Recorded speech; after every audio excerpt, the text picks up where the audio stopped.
পুলিশের জালে আল্লু অর্জুন। पुष्पा গ্রেপ্তার हो रहा পুষ্পা ছবির জন্য যে প্রচার, সেই প্রচারে যখন গিয়েছিলেন তখন छूट गया পদপিষ্ট पुष्पा হয়ে একজনের মৃত্যু হয়েছিল এবং একজন গুরুতর আহত ছিল। সেই ঘটনার প্রেক্ষিতে पुष्पा के গ্রেপ্তার वजह से দক্ষিণী ही एक তারকা लड़की मर আল্লু गई। অর্জুন। আল্লু অর্জুন ছাড়াও তার আর যারা আয়োজক ছিলেন সেদিনে সেই অনুষ্ঠানের, সেই আয়োজকদের বিরুদ্ধে পদক্ষেপ এফআইআর করা হয়েছিল এবং গ্রেপ্তার করা হলো আল্লু অর্জুনকে।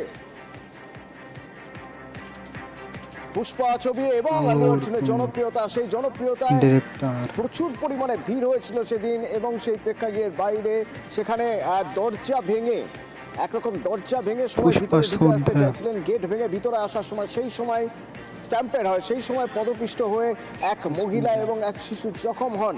সেই সময় ছবি আপনাদের আরো একবার দেখাচ্ছি।